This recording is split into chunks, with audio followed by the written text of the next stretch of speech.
Lucifer was once the most radiant and exalted of all angels, created by God as a being of immense beauty, wisdom, and power. As the morning star, he was adorned with brilliance beyond compare, his voice leading the choirs of heaven in worship, his presence reflecting the glory of the Almighty.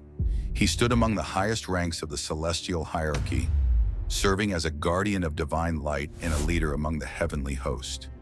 But despite his splendor and favor, pride took root in his heart. He began to admire his own magnificence, believing that his power and beauty were his own, rather than gifts from his Creator. Arrogance clouded his judgment, and he became dissatisfied with his place in heaven, no longer content to serve under the authority of God. Instead, he longed to ascend beyond his station, to claim a throne above the Almighty himself. Blinded by ambition, Lucifer's heart turned rebellious, and he began whispering his discontent among the angels, sowing the seeds of insurrection. He convinced a third of the heavenly host to follow him, persuading them that they too deserved greater power and dominion.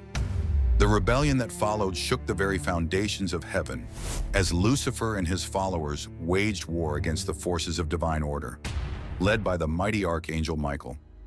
The battle was fierce, but despite his strength, Lucifer and his army could not overcome the might of God's loyal angels.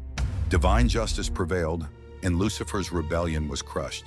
As punishment for his defiance, he and his followers were cast out of heaven, hurled down from the celestial realm like falling stars. No longer the morning star, Lucifer became Satan, the adversary, his once glorious form now twisted by his own corruption. Banished to the darkness, he found himself in a new domain, the abyss, a place of chaos and torment. But even in his fall, his hatred burned hotter than ever.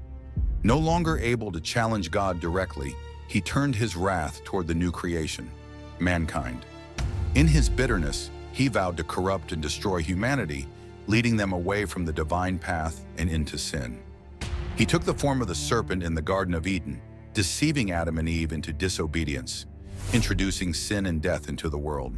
From that moment on, he became the great deceiver, the tempter, the prince of darkness, ceaselessly working to turn souls away from the light. Lucifer's tragic fall serves as a timeless warning, a reminder that even the greatest among creation can be undone by their own pride. His story is one of ambition turned to ruin, of beauty turned to corruption, of power lost to arrogance.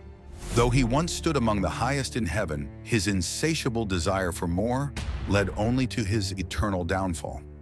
Now, as Satan, he wages an endless war against the forces of good, knowing he can never reclaim his former glory, yet refusing to cease his rebellion. His tale is not merely one of punishment, but of the danger that lies in unchecked pride, a cautionary lesson that even the brightest lights can burn out when they seek to outshine the sun itself.